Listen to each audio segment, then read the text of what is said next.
السلام علیکم ناظرین، پروگرام میں خوش آمدید کہتے ہیں۔ کابینہ میں جو رد و بدل کیا گیا اس کے حوالے سے آج ہم نے دیکھا ہے کہ شوکت ترین صاحب اور شبلی فراز صاحب نے اپنے عہدوں کا حلف آج اٹھا لیا۔ صدر مملکت نے ان سے اوتھ ٹیکنگ آج کی ہے، اور اگر ٹیکنیکلی دیکھا جائے تو یہ رد و بدل تو نہیں، سوائے شوکت ترین صاحب کے باقی جتنے بھی صاحبان ہیں، جس کے اندر عمر ایوب صاحب ہیں، عماد اظہر صاحب ہیں، خسرو بختیار صاحب ہیں، یہ تمام لوگ لگتا یہ ہے کہ ان کی کرسیاں ہی تبدیل کی گئی ہیں، باقی جو چہرے ہیں وہ سارے کے سارے وہی ہیں۔ یہ کس حد تک جا کے جو ہماری معیشت ہے، جو ایک بہت بڑا چیلنج ہے اس حکومت کا بھی اور کسی بھی حکومت کا بہت بڑا چیلنج ہوتا ہے کہ آپ معاشی طور پہ ملک کو کتنا وائبل بناتے ہیں، سٹرونگ بناتے ہیں، تاکہ اس کے جو ثمرات ہیں، اثرات ہیں، وہ عام آدمی تک پہنچے۔ آج تو صورتحال یہ ہے کہ رمضان بھی ہے لیکن قیمتیں اتنی زیادہ بڑھ گئی ہیں، خاص کر جو ڈیلی استعمال کی جو اشیاء ہیں، کھانے پینے کی چیزیں ہیں، چینی، گھی، دالیں، آٹا وغیرہ، وہ سارے کا سارا جو ہے اس سے عوام کافی زیادہ ہمیں پریشان دکھائی دیتی ہے، یہاں تک کہ پھل جو ہے وہ بھی نایاب ہوتا ہوا جا رہا ہے۔ اب یہ جو تبدیلیاں کی گئی ہیں اس سے کتنا فائدہ ہوگا ملک اور عوام کو، اس پہ ہم گفتگو کریں گے۔ میرے ساتھ موجود ہیں عابد حسن صاحب، آپ ورلڈ بینک میں سے منسلک رہے ہیں، معاشی ماہر ہیں، بہت شکریہ عابد حسن صاحب، آپ نے ہمیں ٹائم دیا جی۔ جناب عمر مسعود فاروقی صاحب، آپ پرومیننٹ بزنس مین ہیں اور فارمر پرائم منسٹر کے فارمر ایڈوائزر بھی رہے ہیں، آپ کو بھی عمر صاحب خوش آمدید کہتے ہیں۔ عابد صاحب مجھے یہ بتائیے گا کہ شوکت ترین صاحب وہ کر پائیں گے جو اسد عمر، اس کے بعد حفیظ شیخ اور دین فور فیو ڈیز عماد اظہر صاحب نہیں کر پائے؟ بڑا مشکل ہے۔ دیکھیں، میوزیکل چیئرز تو وہاں تک ٹھیک ہیں، بچوں کی جب وہ ہوتی ہے کھیلیں اسکول میں میوزیکل چیئر ہوتی ہے، الٹیمیٹلی ایک رہ جاتا ہے۔ ایشو یہ ہے کہ جو ملک کے فنڈامنٹل اس وقت آپ کہیں کہ کیا ایشوز ہیں۔ ایشو ہے کہ ہم ٹیکس کم کر رہے ہیں اکٹھا، ہمارے ایکسپینڈیچرز بہت زیادہ ہیں، دوسری طرف ہماری ڈیٹ بہت بڑھ گیا ہے، 90% آف GDP ہو گیا ہے، ہماری انٹرسٹ کاسٹ اس وقت جو ہے آلموسٹ 80% آف نیٹ ریونیو ہے۔ جب ہم پروونسز کو پیسے دے دیں تو فیڈرل گورنمنٹ کے پاس جو رہ جاتا ہے اس میں انٹرسٹ کے جو ایکسپینسز ہیں 80-90% تک پہنچ گئے۔ ان سب کے لیے یہ آن دی مارجن چھوٹے موٹے ریفارم کہ جی ادھر آپ ٹیکس کم کر دیں، اس سے 2 پیسے اور لے لیں، نہیں ہو سکتا۔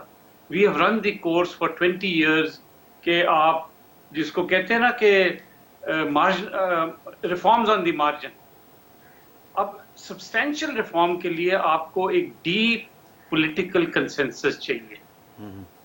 مثلاً ٹیکس کا نظام لیں، 2 آپ کو چیزیں بہت ضروری ہیں، مطلب سب سے پہلے کہ جی ویلدی کو ٹیکس کریں۔ You have run out of course of taxing the overall economy through GST، sales tax ہر ایک پہ آپ کر رہے ہیں، یہ نہیں اکانومی اور رہ سکتی۔ اور سملرلی بزنسز کو آپ کو انڈیویجولز جو ویلدی ہیں ان کو ٹیکس کرنا ہے۔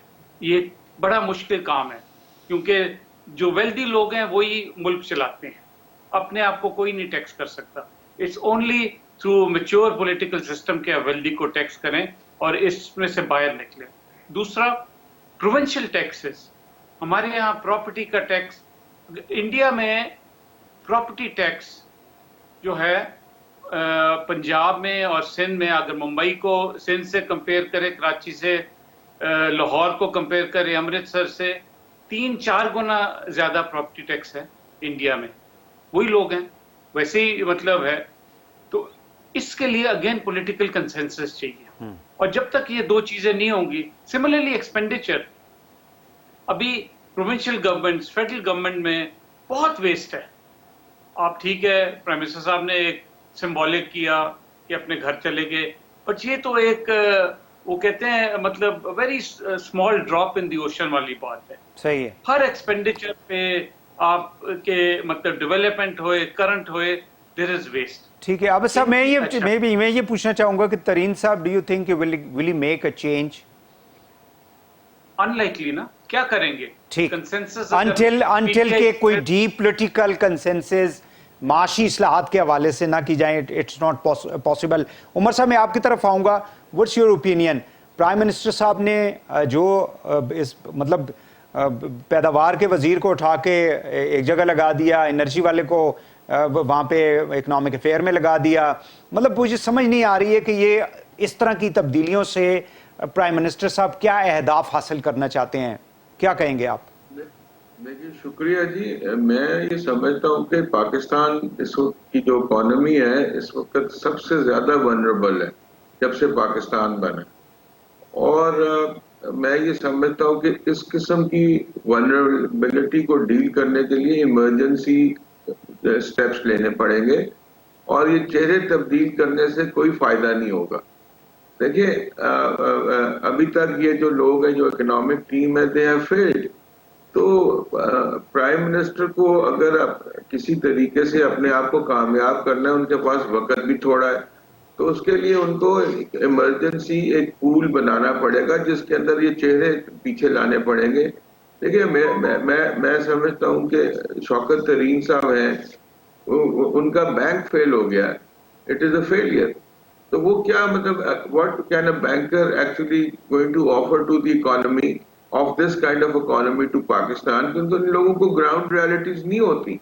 میں آپ کو اپنا ذکر کرتا ہوں، جب میں امریکہ سے پڑھ کے آیا تو میرے والد صاحب نے مجھے گجرات بھیج دیا کہ جو ڈسٹرکٹ کاؤنسل کو آپ دیکھیں، حالانکہ میں ہارورڈ سے پڑھا ہوا تھا، سب کچھ تھا، تو میں نے جا کے وہاں پہ ان کے مسائل دیکھے، اور پھر اس کے بعد ہم نے ورلڈ بینک کے ساتھ بھی کام کیا۔ تو اصل میں چیز یہ ہے، یہ لوگ جو ہیں یہ گلاس ہاؤسز کی پیداوار ہے، یہ پریکٹیکل چیزوں کو نہیں جانتے، اور یہ پرائم منسٹر کو فیل کر رہے ہیں۔ تو یہ پرائم منسٹر کو بات کیوں نہیں سمجھ آتی عمر صاحب؟ Why he can't understand? ان کا اپنا تجربہ نہیں ہے گورننس کا، جس کا انہوں نے ذکر بھی کیا تھا، مطلب 22 سال تک وہ ایک پارٹی کو انہوں نے ہیڈ کیا and brought them to the power at centre, پرومس میں تو 13 میں آ گئے تھے کے پی میں، تو اس کا مطلب ہے کہ اتنی بڑی پارٹی کے پاس ایک فائنانس منسٹر اگر نہیں ہے، ان کے پاس اپنے کوئی 250 کے قریب سینیٹر اور ایم این ایز ضرور ہیں اس وقت جو سٹنگ جو بیٹھے ہوئے ہیں، ان میں کوئی ایسا قابل آدمی نہیں ہے کہ یہ کبھی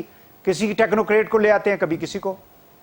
دیکھیں یہ ایک معمہ بن چکا ہوا ہے، میرا خیال ہے کہ یہ ان کی مطلب ان کی پارٹی میں کافی سارے اچھے لوگ موجود ہیں، اور مطلب بیسکلی اس میں ٹیکنوکریٹس بھی اچھے ہیں، لیکن دیکھیں جو چیز اس وقت آزمائے گئے ہیں ان کو تو میرا خیال ہے چینج کرنا بہت ضروری ہے۔ اٹ از ناٹ فیئر کہ جی خسرو بختیار کو اقتصادی امور سے نکال کے تو آپ اس سے بڑی وزارت دے دیں جہاں پہ وہ پرفارم نہیں کر سکے، اور ان کا اپنا ایک قسم کا مطلب ہے کانفلکٹ آف انٹرسٹ۔ ہاں جی، ٹرسٹ ڈیفیسٹ بھی ہے، تو اس سے بہتر تھا کہ کوئی ایسی اکنامک ٹیم کو لے آئیں جو کہ اس وقت ڈیلیور کر سکے۔ اصل میں بات یہ ہے جی، یہ ویژن کی بات ہوتی۔ میں ڈاکٹر مہاتیر کو ملا چائنا کے اندر ایک اوکیزن کے اوپر، اور ان سے کسی نے پوچھا کہ ڈاکٹر صاحب آپ یہ بتائیں کہ آپ کا ویژن کیا تھا، آپ کو یہ بینکرپٹ آپ نے کیا کیا؟ اس نے 2 لفظوں میں کہا، اس نے کہا I built a nation، اور دوسرا I got my country out of the IMF clutches۔ تو دیکھیں جب تک آپ اس طرح کی پالیسی آپ کیا کر رہے ہیں، قرضہ لے رہے ہیں، پھر قرضے کے اوپر در بدر قرضے لے جا رہے ہیں۔ ہم ان کو میری پرائم منسٹر سے ملاقات تو نہیں ہوئی، لیکن ایٹ اپروپریٹ لیول سے بات ہوئی ہے کہ جی آپ ملک کو جس طرح ڈاکٹر مہاتیر نے یو کیس ماڈل بنایا تھا، جس کو آسان لفظوں میں پی پی پی ماڈل کہتے ہیں، پبلک پرائیویٹ پارٹنرشپ، اور اس کو آپ فیڈریشن کو مضبوط کریں، فیڈریشن لیول پہ لے کے آئیں، اور اس کی ایک پراپر جس طرح اکنامک کاؤنسل بنی ہے، ایک پی پی پی کاؤنسل بنے، اور چاروں چیف منسٹر اس کے ممبر ہوں، اور ٹھیک ہو گیا عمر صاحب، مجھے ایک شارٹ بریک لینی ہے اور واپس آ کے میں عابد صاحب کی طرف یہی آئی ایم ایف والا جو سوال ہے وہ لے کر جاؤں گا، کیونکہ ہمارے یہاں پرسیپشن یہ ہے عوام کے اندر کہ جتنی بھی مہنگائی ہے اس کے پیچھے آئی ایم ایف کے پروگرامز ہوتے ہیں۔ بریک کے بعد اس پہ بات کریں گے، ہمارے ساتھ رہیے گا۔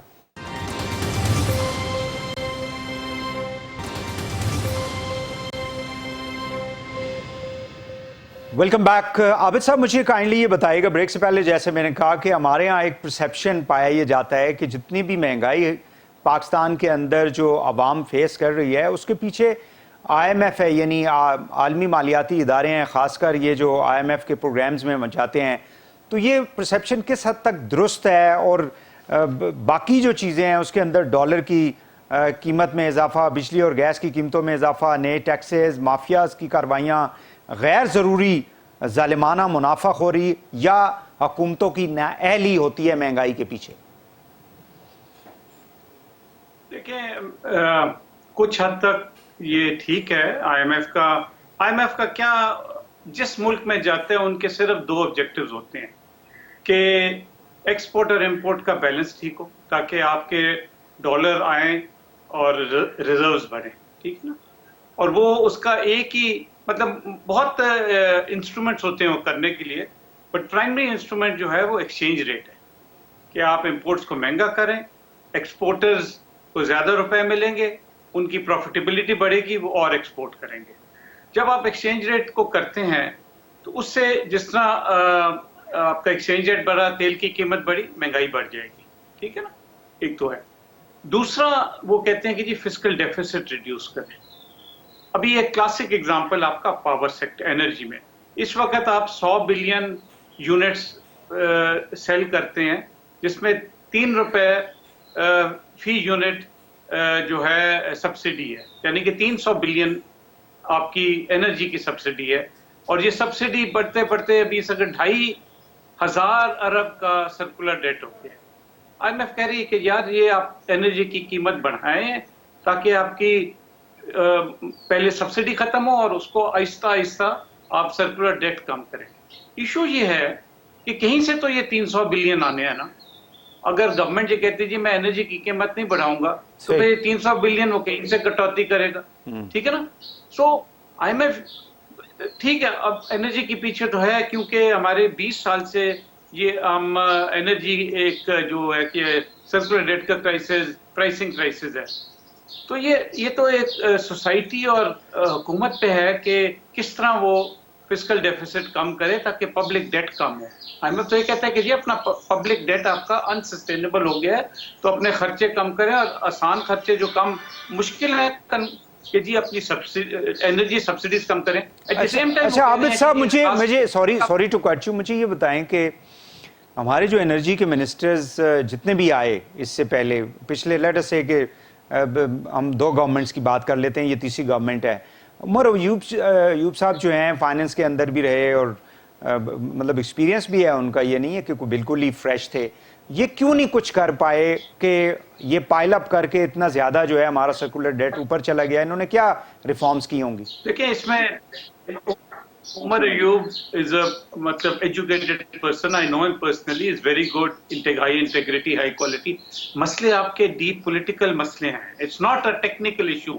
ٹیکنیکلی ایشو ہوتا تو پاکستان کے سارے پرابلم سالو ہو جاتے ہیں آج سے 20 سال پہلے. ان کی اس گورنمنٹ کے پاس وہ پولیٹیکل ول نہیں ہے, پولیٹیکل کنسنسس نہیں ہے کہ ڈیپ آپ پاور سیکٹر ریفارم کریں. اتنے ڈسکوز جو لاسز میں جا رہے ہیں پرائیویٹائز کریں تاکہ یہ لاس تو ختم ہونا. یا ان کی مطلب مینجمنٹ یہ مطلب بیٹھے ہیں عمر صاحب, اگر یہ پرائیویٹ مینجمنٹ ہوتی اب تک بند ہو جاتی, پرائیویٹ سیکٹر یہ کمپنی ہوتی. آپ نے مینجمنٹ رکھی ہوئی, میں نے تو نہیں سنا, ہو سکتا ہے اس وقت آپ C E Os, chief engineer, S Es, executive engineer ایک ڈسکو لے کے فائر کریں کہ یار اگر 1 سال میں آپ سسٹم لاس یا جو ہے چوری کا 2% پہ نہیں لائیں گے, یو فائرڈ. ٹھیک ہے, تو اس کے لیے آپ کو کنسنسس چاہیے. بالکل ٹھیک ہے, بالکل ٹھیک ہے. عابد صاحب میں پھر عمر صاحب سے ذرا پوچھوں, ٹائم ہمارے پاس کام ہے. عمر صاحب مجھے یہ بتائیے گا کہ کائنڈلی یہ جو اب ٹیم انہوں نے بنائی ہے پرائم منسٹر صاحب نے, ڈو یو تھنک کہ جتنے بڑے چیلنجز ہیں ہمارے سامنے, سرکولر ڈیٹ کے ہیں, اس کے لونز کے ہیں, یہ جو قرضے اور اس کے اوپر سود, یہ ایک وشیل اس کے اندر ہم پھنسے ہوئے ہیں.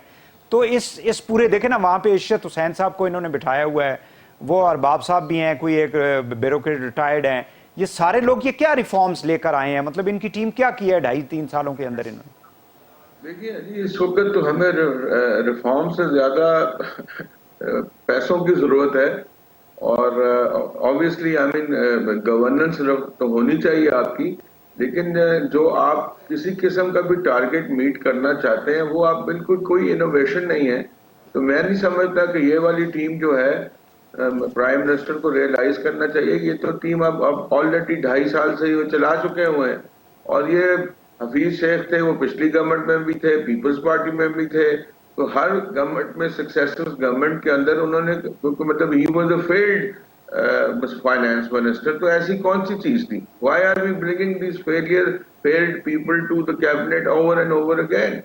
تو میرا اپنا خیال یہ جو عابد صاحب ہے وہ بالکل صحیح کہہ رہے ہیں کہ دیکھیں ہم یہ کہتے تھے, ان کو پہلے بھی سمجھایا تھا کہ جی government has not no business in doing business. Privatise کریں, پی پی پی ماڈلز کے اوپر جائیں اور کاروبار کرنے جیسے کاروبار چلتا ہے, اور آپ اپنی اجارہ داری ختم کریں. تو ادروائز آپ کبھی بھی دیکھیں نا, ابھی اب سچویشن اگر آپ کیلکولیٹ کریں کہ جو آپ لونز لے رہے ہیں اور اس کے در پہ اور لونز لیں گے تو آپ اگلے 7-8 سال اپنی معیشت کو ٹھیک نہیں کر سکتے. تو اس سے بہتر یہ ہے کہ we should have a wake up call. اس وقت ٹائم ہے ویک اپ کال ہے, اور اسٹیبلشمنٹ مل کے اس کو سوچے کہ ہمیں اب واقعی اس کے اندر ایک میراتھن. اسٹیبلشمنٹ کو کیوں بیچ میں ڈریگ کر رہے ہیں؟ پہلے اتنی کنٹروورسیز ملک کے اندر سیاست کے اعتبار سے. دیکھیں ان کا ڈریگ نہیں کر رہا میں, یہ چاہتا ہوں, میں یہ سمجھ رہا ہوں کہ وہ خراب ہو رہی, ان کا امیج خراب ہو رہا ہے because of this weak team, this feeble team. Establishment کا کوئی قصور نہیں ہے, اسٹیبلشمنٹ تو بیچاری لگی ہوئی ہے اپنے لیفٹ رائٹ سینٹر سب کچھ کر رہی ہے, لیکن اس طرح کی ٹیم اگر آپ کو چاہتے ہیں کہ دیکھیں کوئی ایک سیئنگ ہوتی ہے, it is always mean behind the guns who fight. تو آپ مطلب اگر آپ اپنی ٹیم ہی نہیں لائیں گے تو آپ کیسے کریں گے؟ تو اٹس اباؤٹ ٹائم دیٹ کہ ہم. بالکل ٹھیک ہے, بالکل ٹھیک ہے عمر صاحب, ہم یہ بڑا امپورٹنٹ ٹاپک ہے, اس پہ دوبارہ میں انشاءاللہ جو ہے پروگرام میں اس کو ٹیک اپ کریں گے. عابد صاحب آپ کا بہت شکریہ, عمر صاحب آپ کا شکریہ, دونوں مانوں کا بہت بہت شکریہ. ناظرین بریک پہ جائیں گے اور واپس آ کے جو دوبارہ سے مردم شماری کا فیصلہ کیا ہے حکومت نے, اکتوبر سے اس پروسیس کو سٹارٹ کیا جائے گا, اس حوالے سے گفتگو کریں گے. بریک کے بعد ہمارے ساتھ رہیے گا.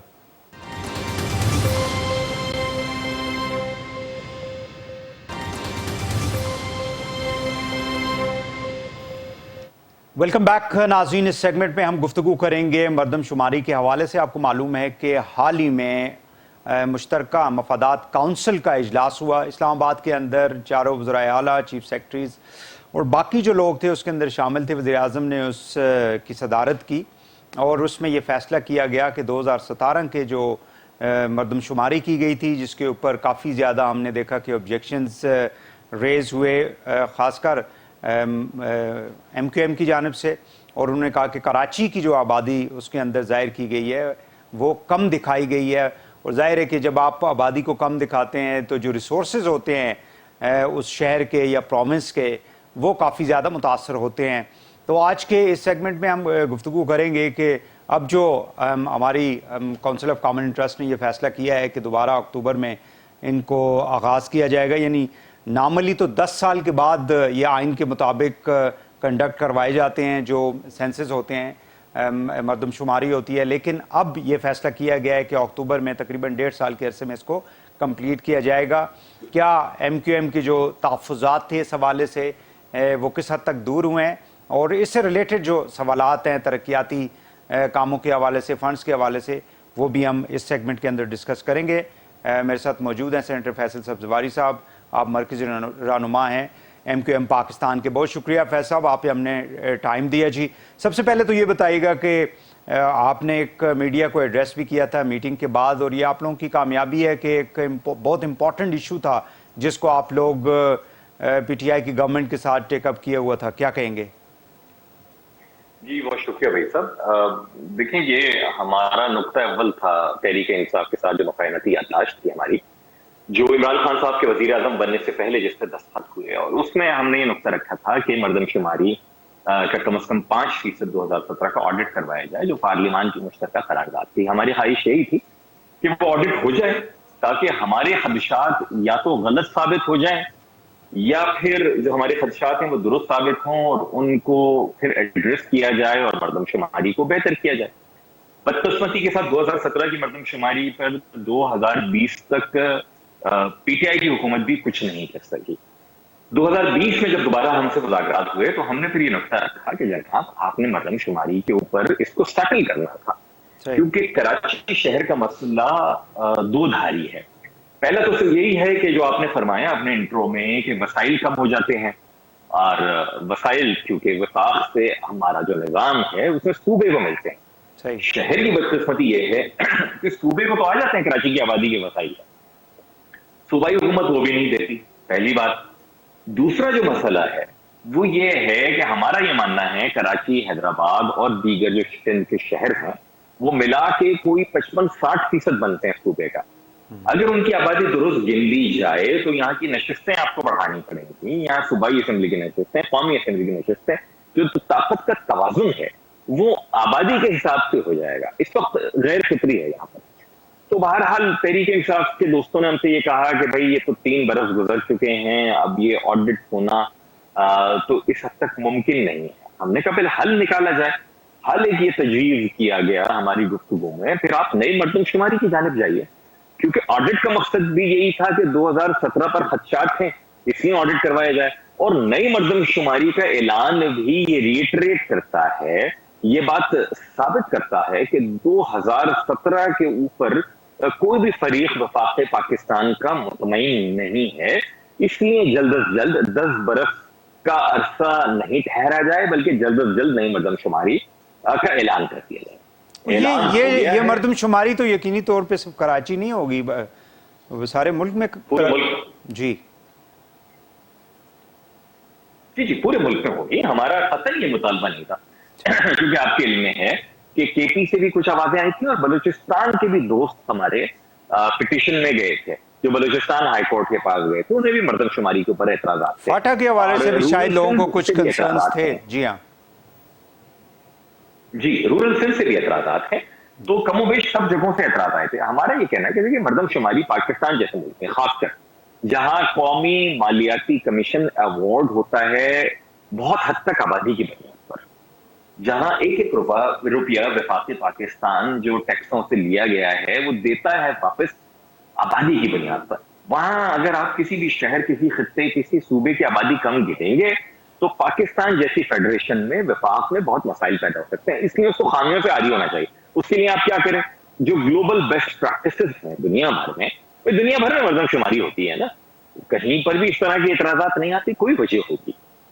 ان ٹیکنالوجیز کا آپ سہارا لیجیے. آج گلوبل جی آئی ایس ہے، گلوبل انفارمیشن سسٹم ہے، پوزیشنل سسٹمز ہیں، انٹرنیٹ ہے، یہ سب کچھ چیزیں موجود ہیں جس کے تحت آپ مردم شماری کر سکتے ہیں. وحید بھائی ایک بہت امپورٹنٹ بات ہے پاکستان میں مردم شماری میں، یہ نہیں ہونا چاہیے کہ میں رہتا ہوں پشاور میں، شناختی کارڈ میرا کراچی کا بنا ہوا ہے تو آپ مجھے کراچی میں گنیں. نہیں، مردم شماری سے مقصد یہ ہوتا ہے جو شخص طبعی طور پر فزیکلی اس وقت جہاں موجود ہے اسے نہیں گنا جائے گا. بالکل، کیونکہ وہ وسائل استعمال کر رہا ہے اس شہر کے، اس قصبے کے، اس گاؤں کے. اچھا فیض صاحب مجھے یہ بتائیے گا کہ ایک ضمنی سوال ہے اس سے ریلیٹڈ کہ جب یہ دوبارہ سے سینسس ہو جاتی ہے تو کراچی کو کتنا ڈو یو تھنک کہ بینیفٹ ہوگا؟ دیکھیں بھائی یہ بڑا یقیناً بحث طلب موضوع ہے. میں اتھارٹی نہیں ہوں اس پہ بات کرنے کی، لیکن میں چند مثالیں آپ کے سامنے رکھ سکتا ہوں. پہلی مثال 2013 کے لگ بھگ تاج حضرت صاحب جب سینٹ میں تھے، ابھی دوبارہ میرے ساتھ سینیٹر منتخب ہوئے ہیں، جب اس وقت سینٹ میں تھے تو سینٹ آف پاکستان کو یہ جواب دیا گیا، ایک کمیٹی میٹنگ ہے میرے خیال میں، نادرا کا ریکارڈ کراچی شہر کا، اس کی پیرٹریز کا، جو 18 برس سے اوپر والوں کے کمپیوٹرائز شناختی کارڈ ہوں اور 18 برس سے کم کے جن کے فارم بی یا بے فارم ہوں. اس وقت آبادی نادرا نے بتائی 2,13,00,000 2013 میں، اور 17 میں گنی گئی 1,60,00,000. پہلی بات.